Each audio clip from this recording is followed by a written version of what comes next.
आज हम बेटा यहां दो विधियों द्वारा एल्कोहल बनाने को देखेंगे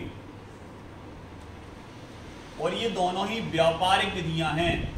व्यापारिक मतलब ज्यादा मात्रा में अगर एल्कोहल बनाना है तो वो भी एथिल एल्कोहल बनाना है, मेनली पीने वाली शराब, क्योंकि सबसे ज्यादा खपत उसी की है ना। जगह जगह दारू के ठेका खुले। तो यहां पर अगर हम बात करें व्यापारिक स्तर पर शराब कैसे बनाई जाती है, तो आपके सिलेबस में दो चीजें हैं, एक है स्टार्च से और एक है सीरे से। तो एक एक करके दोनों विधियों को हम विस्तृत रूप में समझेंगे, पहला नंबर और दूसरा नंबर। सबसे पहले हम स्टार्च से एल्कोहल का निर्माण देखेंगे। तो सबसे पहले हमें यह पता होना चाहिए सर स्टार्च क्या होता है। तो स्टार्च एक प्रकार का कार्बोहाइड्रेट है।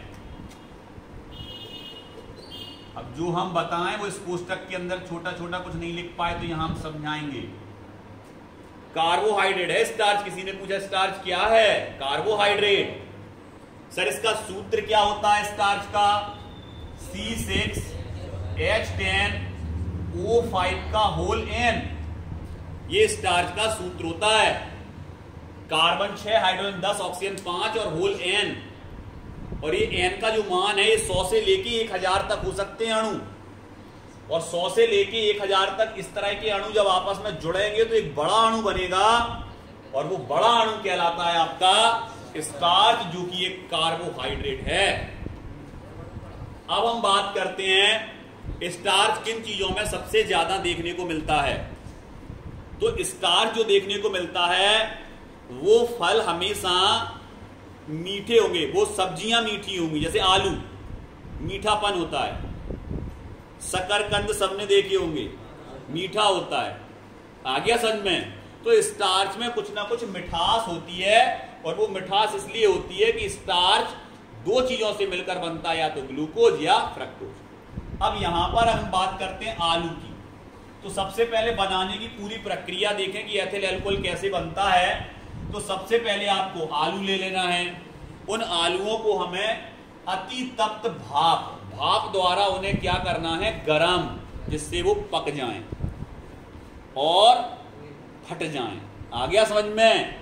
तो जैसे इन्हें गरम करेंगे तो ये आलू उबल जाएंगे, और उबलने के बाद आलू के अंदर जो आलू की कोशिकाएं होंगी, कोशिकाएं समझ गए? पादप कोशिका, जंतु कोशिका पढ़ी हैं। तो आलू की जो कोशिकाएं होंगी वो आलू की कोशिकाएं फट जाएंगी। क्या फट जाएगी? उनकी कोशिका भित्ति।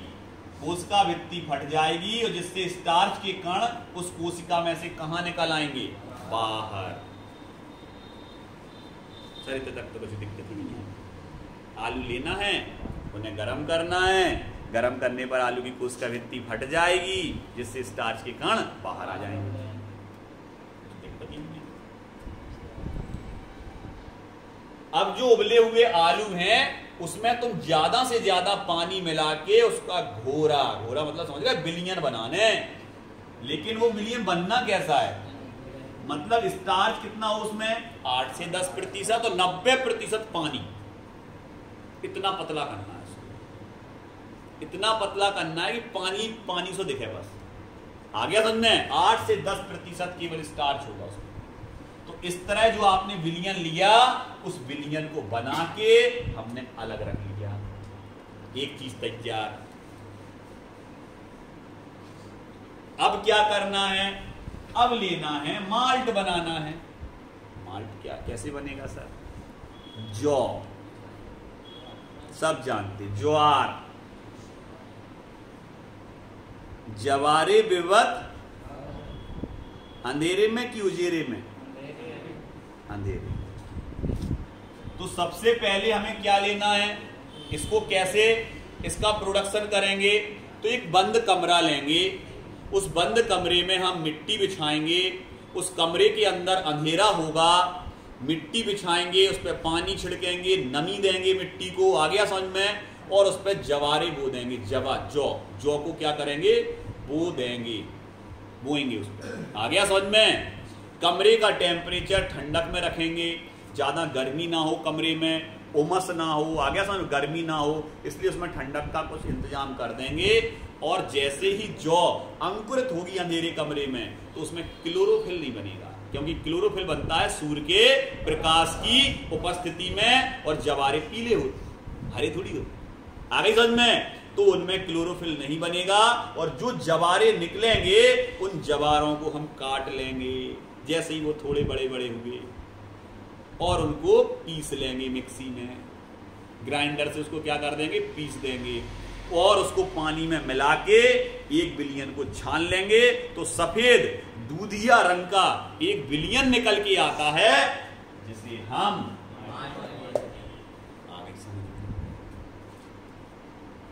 माल्टा को समझ में कैसे बनता माल्टा। तो देखो ये लिखा जौ को पहले उगाना है, कैसे उगाना है अभी विधि समझाई, कैसे उगाना है, और फिर उसको क्या कर लेना है, पीस लेना है, फिर उसका क्या बनाना है, जलीय विलयन, पानी मिला लो वहां में खूब सारा। तो उसमें 2 तरह के एंजाइम होते हैं बेटा जवारे में, डायस्टेज और, बहुत बड़ा, डायस्टेज और 2 तरह के एंजाइम उसमें होते हैं। अब जो तुमने वो लिया था, क्या बनाया था, आलू का वो तनु विलयन स्टार्च का, उस तनु विलयन के अंदर इस माल्ट को उड़ेल दोगे, मिला दिया, क्लियर। तो जैसे ही इसको हम मिलाएंगे, और इसको कितने घंटे के लिए रखना है, कितने डिग्री सी ताप पर, क्रिया स्टार्ट हो जाए, का क्रिया स्टार्ट हो जाए सर, स्टार्च डायस्टेज एंजाइम की उपस्थिति में, D for diastase, M for maltase, Z for zymase, Z for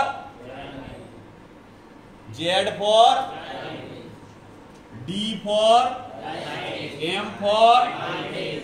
तो इसमें जो रिएक्शन स्टार्ट होगी, अब क्रियाएं स्टार्ट होंगी, उसमें स्टार्च सबसे पहले डायस्टेज एंजाइम की उपस्थिति में माल्टोज में बदल जाएगा, क्या बदल जाएगा, और जो माल्टोज है वो माल्टेज एंजाइम की उपस्थिति में किसमें बदल जाएगा, और बना हुआ ग्लूकोज जाइमेज एंजाइम की उपस्थिति में क्या बनाएगा, बन गई शराब, क्या बन गई। लेकिन ये पूरी क्रिया सीधे बैठो, ये पूरी क्रिया ऑक्सीजन की किसमें हुई बेटा, उपस्थिति में, इधर दिख रही कहीं ऑक्सीजन किसमें हुई, ऑक्सीजन की अनुपस्थिति। तो किण्वन क्रिया हमेशा ऑक्सीजन की अनुपस्थिति में ही होती है, क्लियर। क्या बन जाएगा, एथिल एल्कोहल, पूरा बनाना आ गया सर, स्टार्च से एथिल एल्कोहल कैसे बनाते हैं, पूरा आपने समझा दिया अच्छे से, याद ही सा हो गया, सब स्टेप पता में कौन के बाद क्या करने। अब आते हैं सेकंड, अब सेकंड विधि, इसमें हम काय से बनाने जा रहे हैं बेटा, इसमें हम बनाने जा रहे हैं सीरे से अल्कोहल का निर्माण। तो आपके दिमाग में सबसे पहला क्वेश्चन आया, जो का है, तो सीरा का मतलब चाशनी नहीं, रसगुल्ला की चाशनी को भी सीरा बोला, आगे ही समझ, वो नहीं है ये। तो ये वो कौन सा सीरा है सर, समझो इसको, सीरा क्या होता। तो हमने देखा है सर कि गन्ने की रस से शक्कर बनाई जाती है, गन्ने की रस से शक्कर बनाई जाती है।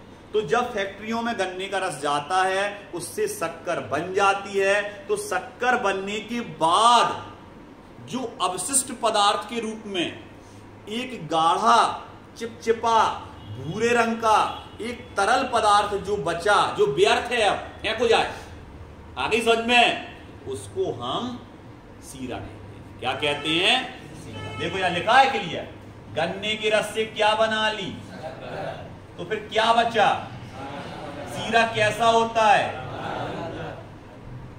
जो लिखो सब, जो लिखो, गाढ़ा भूरा द्रव।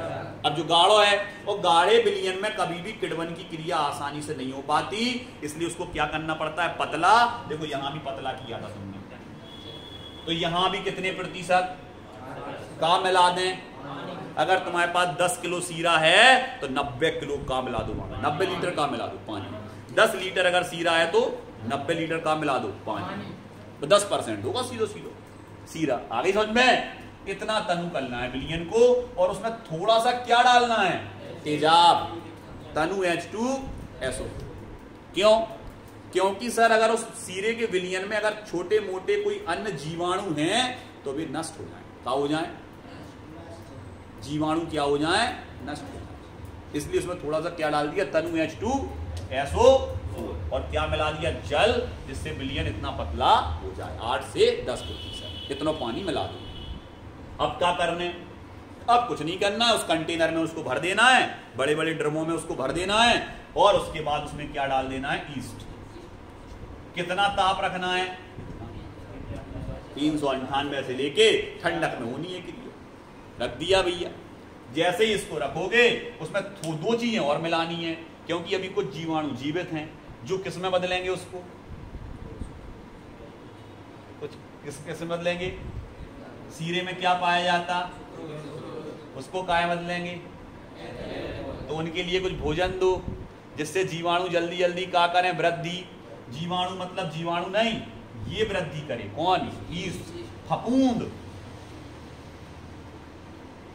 ईस्ट की वृद्धि के लिए क्या आवश्यक है? उनके लिए भोजन। भोजन कौन है? Ammonium sulphate, ammonium. ये ईस्ट में क्या करेंगी? वृद्धि, जिससे जल्दी जल्दी क्रिया संपन्न हो पाए। फिर क्या होगा? सर सीरे में जो सुक्रोज था, इस ईस्ट में दोनों एंजाइम है, ये इन्वर्टेज और ईस्ट में उपस्थित है। तो इन्वर्टेज क्या करेगा? सुक्रोज को ग्लूकोज, और फिर ग्लूकोज को जाइमेज किस में तोड़ देगा? और कितने दिन तक क्रिया चलेगी? 2 से 3 दिन में तुम्हारी शराब बनके तैयार। 6 से 10% उसमें एथिल अल्कोहल होगा, और 3 से 5% ग्लिसरॉल और अन्य पदार्थ बनेंगे। उनका हमें अलग अलग यूज है, वो हटाओ। हम मेन एथिल अल्कोहल को फोकस करेंगे। अब ये चूंकि कम बना, बाकी तो अन्य चीजें हैं, तो इसको अपन को कैसा बनाना है? सांद्र, केवल यही रह जाए बस। तो अपन क्या करते हैं फिर? और आसवन के द्वारा और चीजें क्या हो जाएंगी? पृथक। और केवल 90% केवल क्या बचेगा? शुद्ध। आ गया समझ में? आ गया समझ में? क्लियर? अब आप अच्छे से अपने नोट्सों में इसको पढ़ लें। अब आपको एक एक चीज समझ में आएगी।